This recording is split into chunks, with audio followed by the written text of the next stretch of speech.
আসসালামু আলাইকুম আমার প্রিয় ভাই ও বোনেরা, আপনারা সবাই কেমন আছেন? আশা করি আল্লাহর অশেষ রহমতে ভালো আছেন। আমি আপনাদের দোয়ায় আলহামদুলিল্লাহ ভালো আছি। এখানে আমি আজকে শুটকি চাপা শুটকি দিয়ে বড়া করব, তাই শুটকিটাকে বেটে নিয়েছি। শুটকিটা বাটা হয়ে গেছে, এখন কিছু মরিচ বেটে নেব। তো মরিচটাও আলহামদুলিল্লাহ বাটা হয়ে গেছে। তো আমি এখানে কিছুটা রসুন বেটে নিব।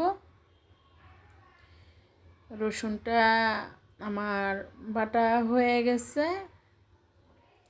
তা এখন আমি সমস্ত উপকরণ নিয়ে চলে যাব। এখানে সর্বপ্রথম আছে কচু পাতা, দুধ কচু পাতা, তারপর আছে হলুদ, মরিচ, পেঁয়াজ কুচি, শুটকিটাকে বেটে নিয়েছি, পেঁয়াজ কুচি করে নিয়েছি। এখানে পেঁয়াজ বাটা আছে শুকনা মরিচ বাটা, তেল, সমস্ত কিছু নিয়ে আমি এখন এটাকে কাঁচা মেখে নেব। সমস্ত উপকরণ একসাথে কাঁচাই দিয়ে দিব।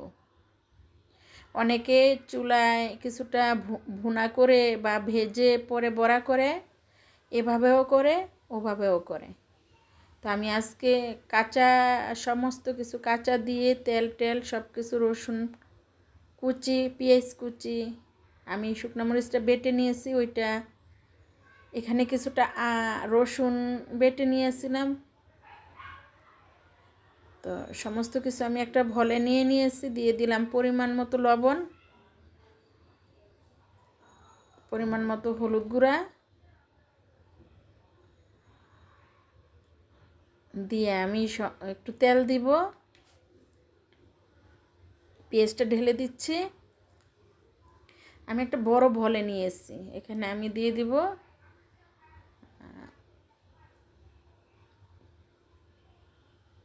কিছু পরিমাণে তেল, দিয়ে আমি এটাকে এখন সুন্দর করে মাখিয়ে নেব। তো আমি সুন্দর করে মাখিয়ে নিয়েছি। আমার মাখানোটা অলরেডি ফাইনাল হয়ে গেছে, অনেক সুন্দর হয়েছে, কালারটা সুন্দর আসছে।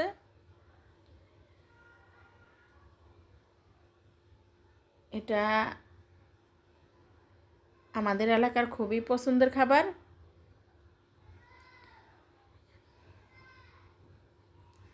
তো আমি কড়াইতে কিছু পরিমাণে তেল দিয়ে দিলাম। এখন আমি আমার সমস্ত মাখানো হলুদ, মরিচ, লবণ, পেঁয়াজ, রসুন সব একসাথে মেখে নিয়ে ওইটাকে আমি এখন পাতার ভিতরে দিয়ে কচু পাতাটাকে বটে নেব। এভাবে আস্তে করে তেলের উপরে দিয়ে দিলে আর ছুটবে না, হয়ে যাবে। পাতাটা একটু নরম হয়ে গেলে আর ছুটে যাবে না। পাতাটা নরম হওয়ার আগ পর্যন্ত একটু চেপে ধরে রাখলে ভালো হবে, বা কেউ চাইলে চামিচ বা ওই খুন্তি দিয়ে ধরে রাখতে পারেন।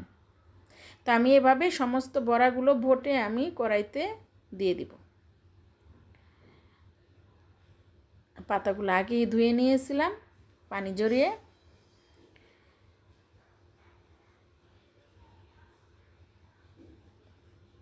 তো আলহামদুলিল্লাহ আমি এভাবে আমার সমস্ত বড়াগুলো আমি অল্প অল্প আঁচে ভেজে নিব।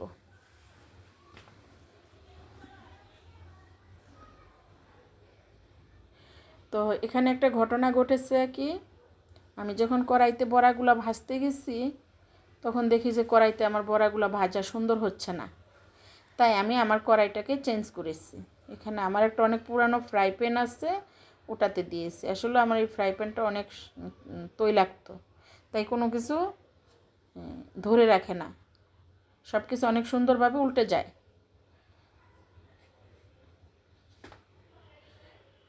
তো পাশের চুলায় আমি জলপই দিয়ে ডাল করব আজকে, সেই ডালটা চড়িয়ে দিলাম। এখানে হলুদ, মরিচ, লবণ, পেঁয়াজ সমস্ত উপকরণ দিয়ে আমি তেল দিয়ে মাখিয়ে ডালটাকে বসাই দিয়েছি। তো দেখেন আমার এই পাশে বড়াটা অলরেডি হয়ে গেছে, কত সুন্দর একটা ব্রাউন কালার আসছে, দেখে একদম মনোমুগ্ধকর লাগছে। মন একদম বড়ার দিকে ছুটে যাচ্ছে, কখন খাবো। তো অলরেডি আমি বড়াগুলো সম্পূর্ণ শেষ করে চলে এসেছি, ডেকোরেশন করে নিয়ে এসেছি আমি খাবার টেবিলে। তো আমি এখন খাবো, খেয়ে আপনাদের সাথে শেয়ার করব যে আমার আজকে বড়াটা এবং জলপাই দিয়ে ডাল মাখো মাখো ডালটা কেমন হয়েছে সেটা বলবো। তো আলহামদুলিল্লাহ, চলেন আমি এখন একটু আপনাদের সাথে খেয়ে বলি। দেখেন কত সুন্দর হয়েছে। আসলে কি, এটা আমি সবচেয়ে বেশি মিস করতেছি আমার প্রবাসী ভাই ও বন্ধুদেরকে। কেননা ওনারা আজকে অনেক বছর হয়েছে, কে কত বছর কে কোথায় কিভাবে আছে, কতদিন মায়ের হাতের বা বড় বোনের হাতের এরকম নরসিংদীর বড়া বাজা নরসিংদীর ভাইরা ও বন্ধুরা খেতে পারে না। আমার ওনাদের জন্য খুবই আন্তরিকভাবে ভিতরগতভাবে খুব কষ্ট লাগতেছে। আপনারা মনে কিছু নেবেন না প্লিজ।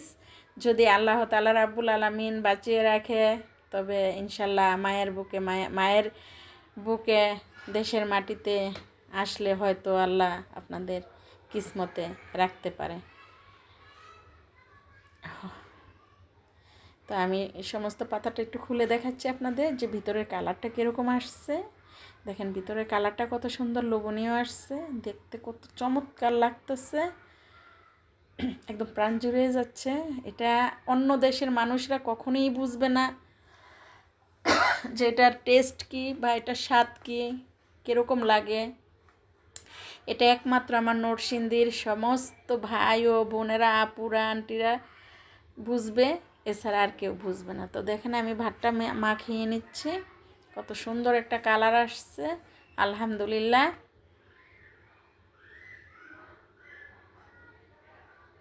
বিসমিল্লাহ। আল্লাহর নেয়ামত হয়েছে, এর চাইতে বড় নেয়ামত আর পৃথিবীতে কিছু হতে পারে না। তো আসলে কি বলবো, নিজেরই দেখে অনেক ভালো লাগতেছে, কিন্তু খেয়ে ভালো লাগতেছে না এই কারণে সবাইকে রেখে কোনো ভালো জিনিস সুন্দর জিনিস খেলে ভালো লাগে না। একা একা খাওয়ার মধ্যে কোনো সুখ নাই। সুবহান আল্লাহ।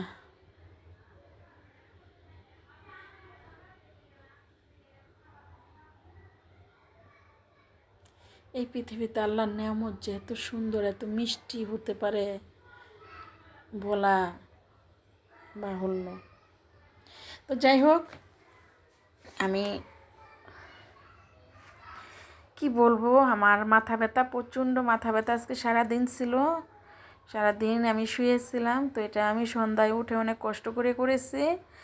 আর আমার এই কষ্ট সার্থক তখনই হবে যখন আমার এই ভিডিওটা আমার সব ভাই ও বন্ধুরা দেখবে, লাইক কমেন্ট শেয়ার করবে, তখন।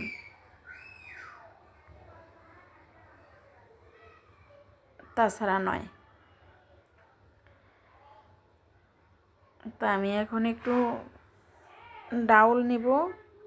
ডাউলটা আমি জলপাই দিয়ে এই জন্যই করেছি যেহেতু আমার শুটকির বড়ায় কচু পাতা ছিল। যদি ইন কেস গলায় ধরে যায় বা গলা চুলকায়, সেই জন্য আমি এই ডাল জলপাইয়ের ব্যবস্থাটা আগেই করে রেখেছি। আর লেবুটা ছিল না এই জন্য, তাছাড়া লেবু থাকলে আর এটা লাগতো না। আলহামদুলিল্লাহ আমার জলপাইটা অনেক সুন্দর সিদ্ধ হয়ে গেছে। জলপাই দিয়ে ডাল ভালো লাগে।